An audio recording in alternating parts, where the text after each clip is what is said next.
வணக்கம் பண்ணியாரியா. வணக்கம் வணக்கம். வாங்க வாங்க வாங்க வாங்க மிராஜ் சார், உட்கார் உட்கார். வர வெள்ளிக்கிழமை நம்ம ஊர் கோயில்ல என் மகளுக்கு கல்யாணம். அப்படியா? உங்க கையால தாலி எடுத்து கொடுக்கணும்னு எல்லாரும் பிரியப்படுறோம். நானா?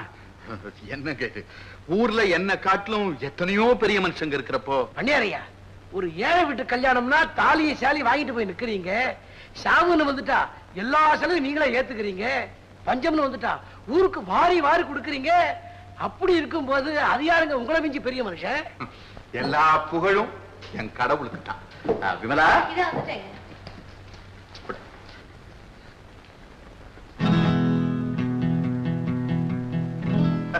என்ன அப்படி பாக்குறீங்க? பட்டணத்துல இந்த டாக்டர் தன்னோட நர்ஸ உதவிக்கு அனுப்பி இருக்கிறாரு. நேரத்துக்கு மருந்து மாத்திரை, அவுன்ஸ் கணக்குல அரிசி சாதம், அப்புறம் அது இது 1000 பரிசோதனை எல்லாம் விமலா தான் கவனிச்சுக்குது. மிராஜ் சார், வியாதின்னு வந்துட்டா சொல்லவா வேணும்? உங்க நல்ல மனசுக்கு ஒரு குறையும் வராதுங்க. அம்மா, ஐயா ஒரு நல்லா பாத்துங்க. என் அட்வைஸ் மீறி இப்பவே 5 நிமிஷம் உங்களோட அதிகமா பேசுறாரு. பாத்தீங்களா? அப்புறம் கேட்க மறந்துட்டேன். கல்யாணம் சொன்னீங்க, குடுக்கல் வாங்கலாம் எப்படி? மாப்பிள்ளை பெரிய இடம், 500 பவுனுக்கு நகை போடுறேன். ரொக்கமா 25,000 ரூபாய் கையில கொடுக்குறேன். ஓஹோ, அப்போ ஆக மொத்தம் 5 லட்சத்துக்கு செலவாகும். அதுல பாருங்க ப்ளீஸ். சரி சரி சரி, நீங்க புறப்படுங்க. நான் கண்டிப்பா கல்யாணத்துல வந்து கலந்துக்கிறேன். அப்ப நான் வர்றேன். சரி. விமலா, மருந்து கொண்ட?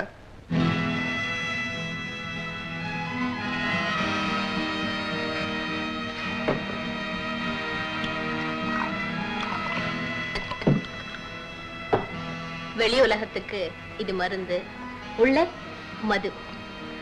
4 பேருக்கு முன்னால நான் உங்க நர்ஸ், அந்தரங்க வாழ்க்கையில நான் உங்க நாயகி. வேடிக்கையான அனுபவம். விமலா, ரொம்ப நாளா நான் வாழ்ந்துகிட்டு இருக்கிற வாழ்க்கையே இதுதான். எல்லாம் போக போக உனக்கு பழகிடும். உன்ன மாதிரி எத்தனை இளம் பெண்களை இந்த கை அணைச்சிருக்கு தெரியுமா? ஆமா, ஆனா நான் யாரையும் சும்மா அனுப்ப மாட்டேன். கை நிறைய படம், உடம்பு பூரா நகை, அப்புறம் வரை என்ன பணம்?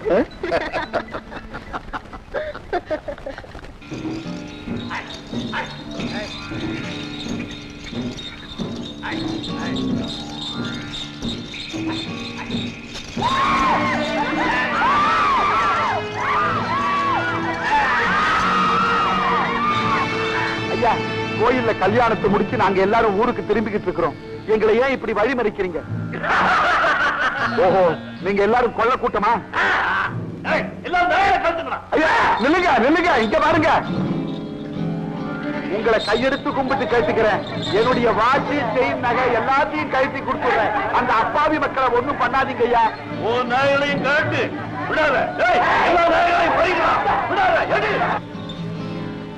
இன்ஸ்பெக்டர் ஐயா, கொள்ள கூட்டம் நம்ம ஒரு கல்யாண கோஷ்டி வளர்த்துக்கிட்டாங்க. உடனே வாங்க. சரியா? மாயாண்டி, எந்த உதவிக்காக நான் உன்னை இங்க கூட்டிட்டு வந்தனும் அந்த உதவிக்கு நேரம் வந்தாச்சு. உடனே புறப்படு. என்னால வர முடியாது. மாயாண்டி, அவங்க எனக்கு என்ன கெடுதல் செஞ்சாங்க? எதுக்காக அவங்க பிடிக்கணும்? இதத்தான் உங்ககிட்ட நான் ஜெயில கேட்டேன். உண்மைதான் மாயாண்டி, அவங்க உனக்கு எந்த தீங்கும் பண்ணாம இருக்கிறான். ஆனா இந்த ஊர்ல இருக்கிற ஜனங்களுக்கு அவங்க எவ்வளவு அக்கிரமம் பண்ணி இருக்கிறாங்க, பண்ணிட்டு வராங்கன்னு நீயே நேர்ல தான் வந்து பாரு. இந்த ஊர் ஜனங்களுக்கு தானே அவங்க கெடுதல் செய்யறாங்க. அப்ப அவங்களை பிடிக்கிறதுக்கு இந்த ஊரையே தட்டிக்கிட்டு போ.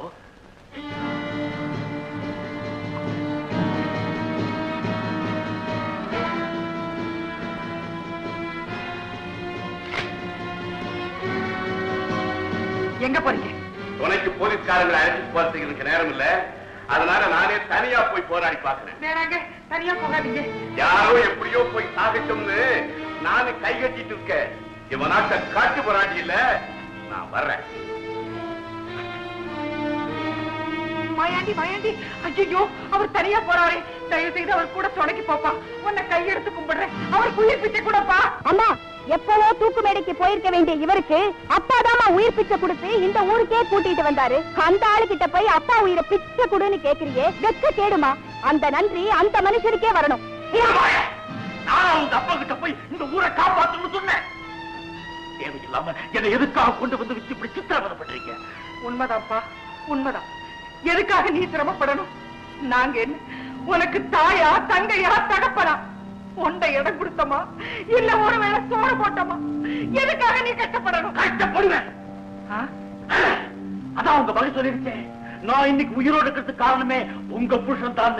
அதனால போறேன். என் உயிரை கொடுத்தாலும் அவரை காப்பாத்து. ஆனா ஒண்ணு, நான் திரும்ப வந்ததும் என்ன ஜெயிலே விட்டுடணும். ஏன்னா எனக்கு இதுதான் ஜெயிலா இருக்கு.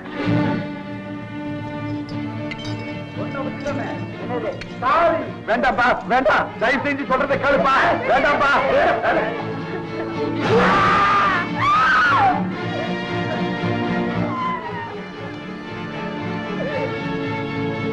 எல்லாரும் ஓடா, சீக்கிரம் ஓடா.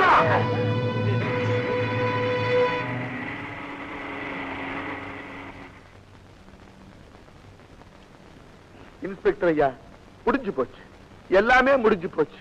இரக்கமில்லாத அந்த பாவிங்க செஞ்ச அக்கிரமத்தை பாருங்க ஐயா.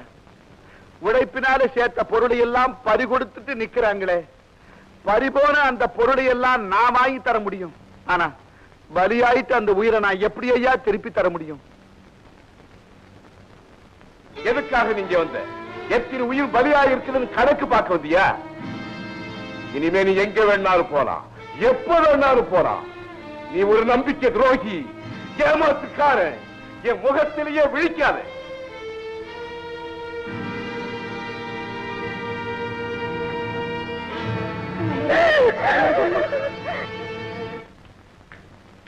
நில்லு.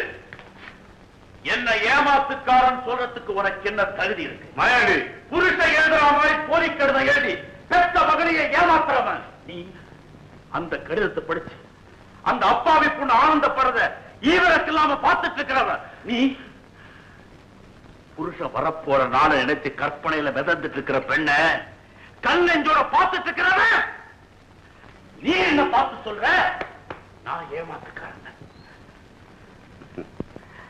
மாயாண்டி, நீ கேட்க வேண்டிய கேள்விதான் கேட்டிருக்கிற.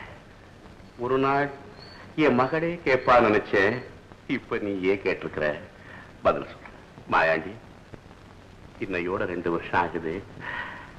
என் மக விதவையாகி ஊரையெல்லாம் கூட்டி சிறப்பா கல்யாணம் நடத்தணும்.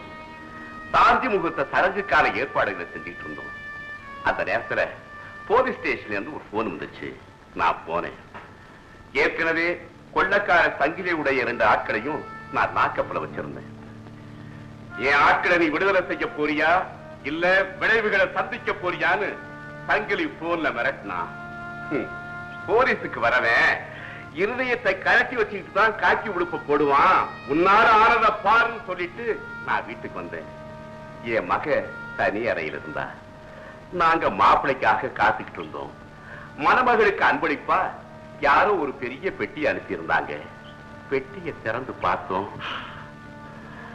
அதுல என் மாப்பிள்ளையுடைய பிரேதம் தான் இருந்தது.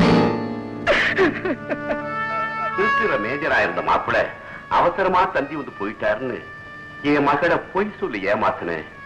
ஈமச்சடங்கு கூட ரகசியமாவே செஞ்சு முடிச்சேன். ஏன் தெரியுமா? தலை நிறைய பூவும் நெத்தி நிறைய குங்குமமும் வச்சுக்கிட்டு வீட்டை 24 மணி நேரமும் சிரிப்பான கரகரன்னு வச்சுக்கிட்டு இருக்கிற என் மக வெறும் கழுத்தும் வெள்ள புடவையும் வாடின முகத்தோட இருக்கிறத பார்க்கக்கூடிய சக்தி சத்தியமா எனக்கு இல்லை. அதனாலதான் நீ சொன்ன மாதிரி பெத்த மகளையே ஏமாத்துற. அதுக்கு அவசியம் இல்லை.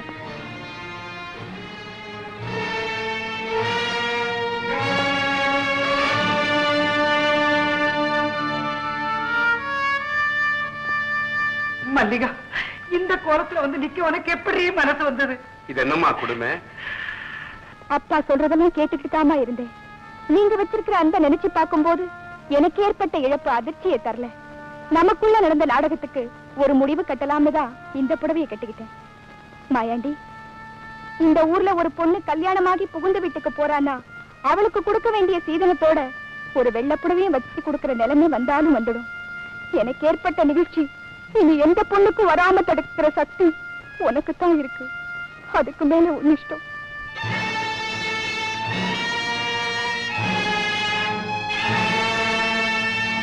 இந்த ஊர்ல ஒரு பொண்ணு கல்யாணமாகி புகுந்த வீட்டுக்கு போறான்னா அவளுக்கு கொடுக்க வேண்டிய சீதனத்தோட ஒரு வெள்ளப்புடவையும் வச்சு கொடுக்கிற நிலைமை வந்தாலும் வந்துடும்.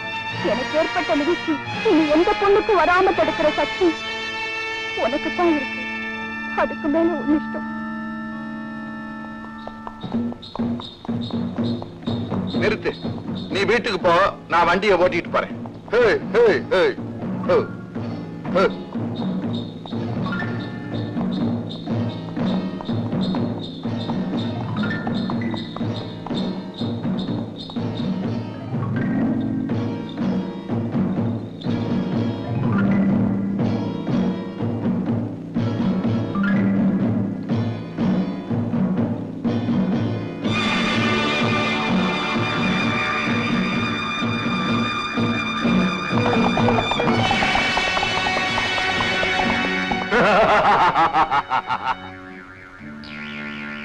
வாங்க பண்ணையார், உங்களுக்காகத்தான் காத்துக்கிட்டு இருக்கேன். ஊரெல்லாம் அடங்கின பிறகுதானே வெளியே புறப்பட்டு வரணும். இல்லன்னா நம்ம உறவு வெளியே தெரிஞ்சிருமே. அது இருக்கட்டும், இன்னைக்கு நடத்தின கொள்ளையில நல்ல வருமானம். இது மாதிரி மாசத்துல 4 கொள்ளை நடத்தினா போதும். சங்கிலி, அதுக்கு வழி பண்ணத்தானே நான் இருக்கேன். எங்கே எத்தனை லட்சம் கிடைக்கும், அதை எப்படி கைப்பற்றலாம், அதை மட்டும் சொல்லுங்க. உடனே நம்ம கூட்டாளிங்க செஞ்சு முடிச்சிருவாங்க. பண்ணையார், இதோ உங்க பங்கு. சங்கிலி, உன் ஆட்கள் வந்து இதையெல்லாம் கொள்ளையடிச்சிட்டு போனதுக்கு அப்புறம் எனக்கு என்ன செலவு தெரியுமா? 4 சொட்டு கண்ணீர், உருக்கமா 4 வார்த்தை. தேங்காய் உடைச்சி தீபாராதனை காட்டல, மத்ததெல்லாம் செஞ்சுட்டாங்க மடப்பசங்க.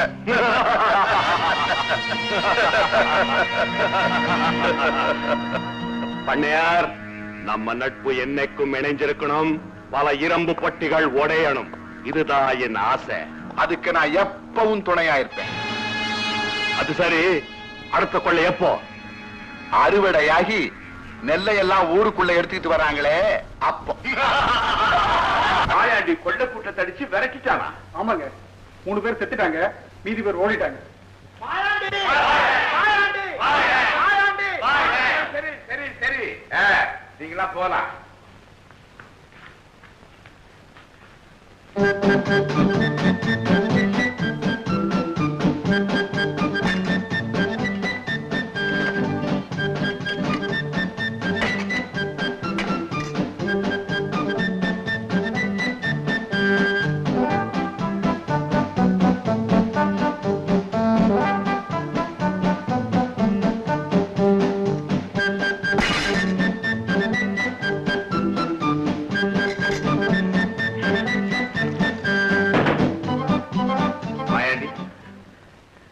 உண்ட வீட்டுக்கு நான் 2ஆக நினைக்க மாட்டேன். இந்த மாற்றத்துக்கு காரணம் என்ன? மல்லிகா, நானா? மஞ்சள் குங்குமத்தோட மல்லிகைப்பூ வச்சுக்கிட்டு நீ வர்றப்போ அந்த மகாலட்சுமியே நேர்ல பாக்குற மாதிரி இருக்கும். அந்த சிரிப்பு, வேடிக்கை பேச்சு அடங்கி மஞ்சளையும் குங்குமத்தை இழந்துட்டு நீ நின்ன பரிதாபமான நிலைய பார்த்ததும் இந்த குழுவுக்கெல்லாம் காரணமானவங்க பழிவாங்காம விடக்கூடாதுன்னு முடிவு பண்ணிட்டேன். இந்த திரைப்படத்தை முழுமையாக கண்டு மகிழ உடனே டவுன்லோட் செய்யுங்கள் Raj digital TV OTT app. வருடத்திற்கு வெறும் 299 ரூபாய் மட்டும்.